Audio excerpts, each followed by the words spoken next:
नमो नमः। संस्कृत ज्ञान शिक्षा में आप सभी का हार्दिक अभिनंदन है। प्यारे दोस्तों, प्यारे विद्यार्थियों, देखिए हमारी स्वर ये संधि प्रकरण चल रहा है और पाणिनि भेद की आज 16वीं क्लास है।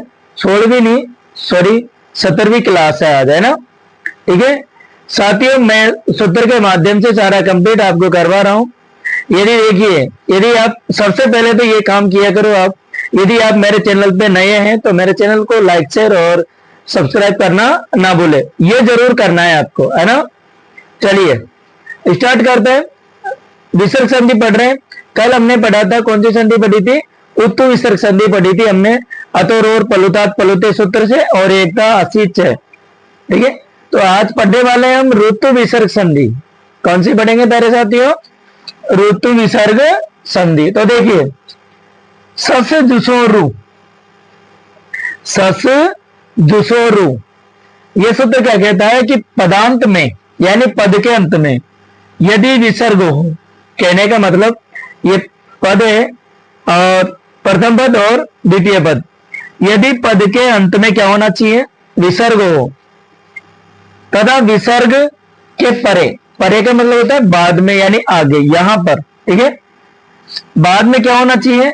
या तो स्वर वर्ण होना चाहिए, या हस प्रत्याहार में देखिए कौन कौन से वर्ण आते हैं, तीसरा, चौथा, पांचवा, है, ये, वह और र। तो आपको ध्यान में ये रखना है, इसके ट्रिक से याद रख सकते हैं हम। देखिए, ऋतु विसर्ग संधि में पदांत में पद के अंत में विसर्ग आए और उसके बाद क्या होना चाहिए? या तो स्वर वर्ण या फिर वर्गों का।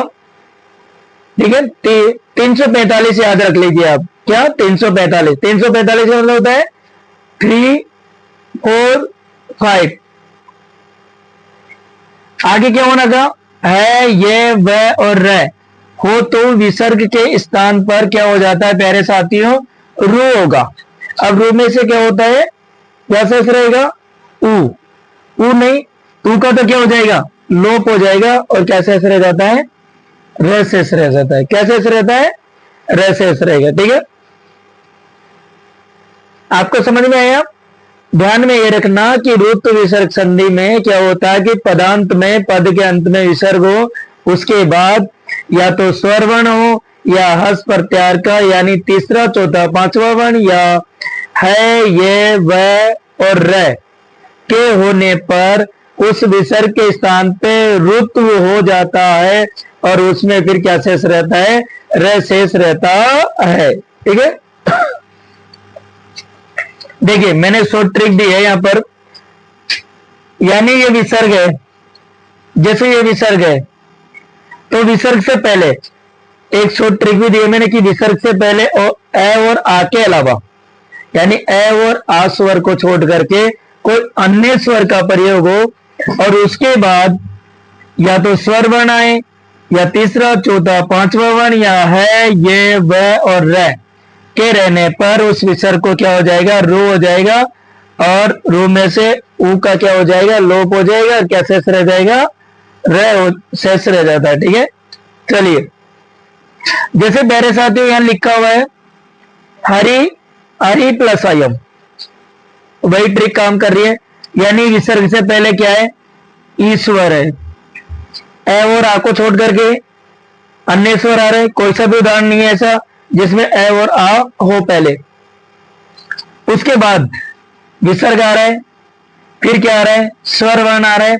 तो इस विसर्ग को क्या हो जाएगा? रू हो जाएगा, ऋतु हो जाएगा। और क्या शेष रहता है? र। तो यहां बनेगा प्यारे साथियों हरिरियम। क्या बन जाएगा? हरिरियम। यानी ये आधा रह होता है तो ये स्वर इसमें मिल जाएगा तो ये क्या हो जाएगा? पूरा हो जाएगा। इसी प्रकार कभी प्लस एस है, क्या लिखा हुआ है? कभी प्लस एस है, तो क्या हो जाएगा? देखिए, विसर्ग से पहले ए और आ को छोड़ करके अन्य स्वर का अन्य स्वर हो रहा है, उसके बाद विसर्ग आ रहा है, फिर स्वर वर्ण है, तो यहां क्या हो जाएगा? इस विसर्ग को क्या हो जाएगा? ऋतु हो जाएगा, यानी रू हो जाता है। और फिर ऊ का लोप होकर के क्या शेष रहता है? र शेष रहता है। तो प्यारे साथियों यहां क्या बनेगा? कबीर ऐसा है। क्या बन जाएगा? कभी रेस है। आगे देखना हो, कभी प्लस जयती, क्या लिखा हुआ है, कभी प्लस जयती। तो देखिए विसर्ग के पहले ए और आ को छोड़ करके अन्य स्वर, उसके बाद में जय, च छ जय, कौन सा वर्ण है, तृतीय वर्ण है। तो इस विसर्ग को क्या हो जाएगा, र हो जाएगा। तो प्यारे साथी यह क्या बनेगा, अब देखिए रे के बाद रे आधा है और जय भी, जय पूरा है, लेकिन इधर भी व्यंजन और उधर भी व्यंजन। तो इस रे को हम क्या लगाएंगे, यहां पर ऐड करेंगे उसको, ठीक है, यहां लगा देंगे हम, संयोग कर देंगे। तो कबीर जयती बन जाएगा आपका, क्या बन जाएगा, कबीर जयती। उसी प्रकार दे रखा है कि मुनि प्लस उवाच, क्या दे रखा है, मुनि प्लस उवाच। तो देखिए विसर्ग से पहले वही ए और आ को छोड़ करके अन्य स्वर आ रहा है, उसके बाद क्या आ रहा है, उ आ रहा है, यानी स्वर वर्ण आ रहा है। तो विसर्ग को रू होगा और उ का लोप होकर के रे शेष रह जाता, तो क्या बनेगा, कबीर उवाच, मुनि रुवाच, क्या बनेगा, मुनि रुवाच, यानी स्वर वर्ण मिल जाएगा ना उसमें। चलिए आगे क्या बनेगा, भानु प्लस उदेति लिखा हुआ है, क्या लिखा हुआ है, भानु प्लस उदेति लिखा हुआ है। विसर्ग से पहले ए और आ को छोड़ करके अन्य स्वर का प्रयोग हो रहा है, उसके बाद विसर्ग है, फिर दूसरे पद के प्रारंभ में स्वर वर्ण आ रहा है। तो इस विसर्ग को क्या हो जाएगा, उ हो जाए, यानी विसर्ग को रू हो जाएगा और उ का लोप होकर के र शेष रहता है। तो क्या बनेगा यहां पर, भानु रुदेती, भानु रुदेती। आगे दे रखा है प्यारे साथियों पितु प्लस इच्छा, क्या दे रखा है, पितु प्लस इच्छा। विसर्ग से पहले ए और आ को छोड़ करके अन्य स्वर आ रहा है, उसके बाद में ई यानी स्वर वर्ण आ रहा है। तो विसर्ग को क्या हो जाएगा, रे हो जाएगा, ऋतु हो जाता है और क्या शेष रहता है, रे। तो यहां बनेगा पितुर इच्छा।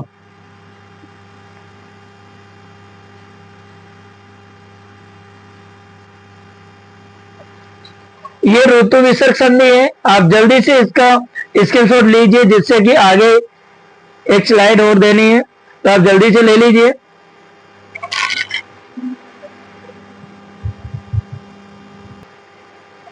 चलिए सत्व विसर्ग संधि, सत्व विसर्ग संधि है, यानी विसर्ग के स्थान पे स होना, ठीक है।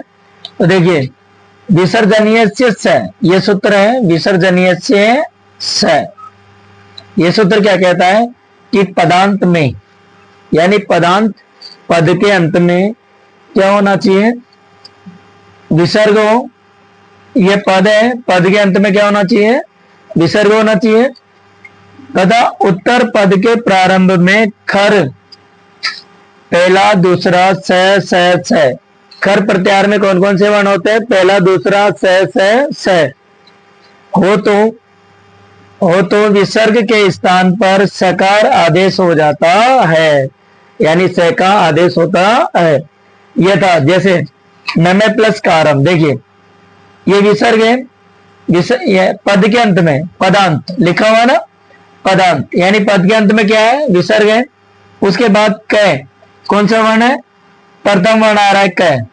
तो क्या हो जाएगा, इस विसर्ग को क्या हो जाएगा, स हो जाएगा। तो क्या बनेगा, नमस्कार है, ठीक है। मैंने प्यारे साथियों यहां नोट डाल करके भी बताया हुआ है, देखना। यदि विसर्ग के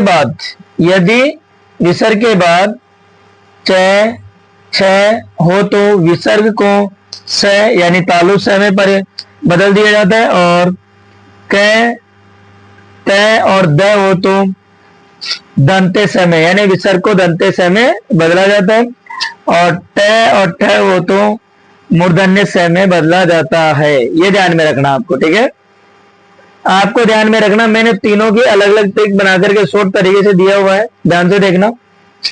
ये विसर्ग है, विसर्ग के बाद देखो, विसर्ग के बाद च और छ आए तो विसर्ग को क्या हो जाएगा, स हो जाएगा।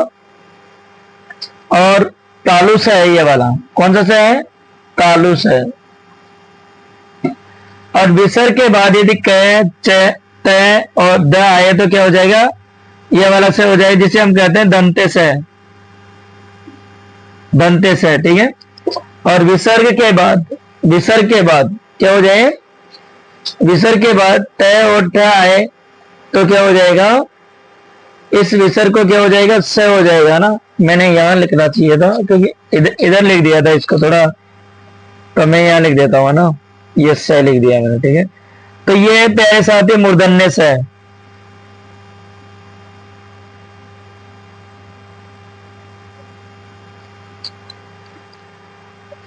मूर्धन्य स, ठीक है। तीनों स में पहचान हो गई, ये वाला तालु स, ये दंते स और ये मूर्धन्य स। उच्चारण स्थानों के अनुसार होता है इनका, ठीक है ना। देखिए ये आपको हो गया। अब यहां दे रखा है कि कभी प्लस चलती, क्या दे रखा है, कभी प्लस चलती। ये विसर्ग है, पदांत लिखा हुआ ना, पदांत यानी पद के अंत में क्या होना चाहिए, विसर्ग होना चाहिए। उसके बाद क्या आ रहा है, च, तो च ये आ रहा, तो इस विसर्ग को क्या हो जाएगा प्यारे साथियों, स। कौन से स में बदलेंगे, तालु स में, याद रहेगा, यस। तो क्या बनेगा, कविस चलती, क्या बनेगा, कविस चलती, ठीक है। आगे देखा नी प्लस छल है, विसर्ग है, पदांत, पद के अंत में विसर्ग है। उसके बाद क्या आ रहा है, छ, तो देखो ये छ आ रहा है। तो यहां क्या हो जाएगा प्यारे साथियों, विसर्ग को किस में परिवर्तित कर देंगे, यानी विसर्ग को स में बदल दिया जाता है, और स कौन सा होगा, तालु स में। याद रखना कि पदांत के, यानी पदांत के बाद विसर्ग हो, उसके बाद यदि च और छ आए तो उस विसर्ग को तालु स में बदल दिया जाता है। तो क्या बनेगा, ये निश्चल।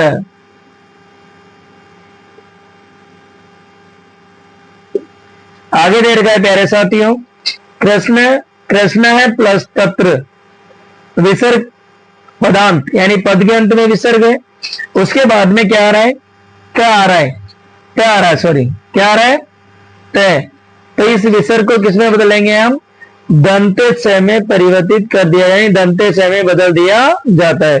तो ये दंते से लिखा हुआ है, तो क्या बनेगा, ये कृष्णस तत्र है, कृष्णस तत्र है, इस तरीके से बनेगा ये। जैसे नमः प्लस ते, पदांत के बाद विसर्ग हो, उसके बाद यदि त आए तो उस विसर्ग को दंते स में बदल दिया जाता है, तो यहां बनेगा नमस्ते। क्या बनेगा प्यारे साथियों, नमस्ते। आगे दे रखा है रामय प्लस टिकते, क्या दे रखा है, रामय प्लस टिकते।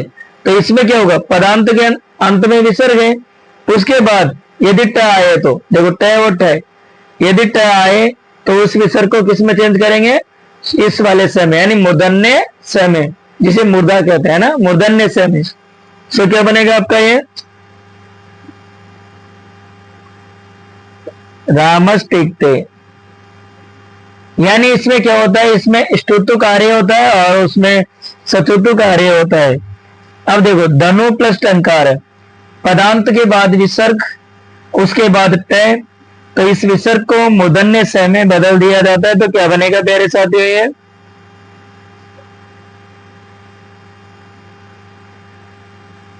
धनुष टंकार है, क्या बन जाएगा, धनुष टंकार है।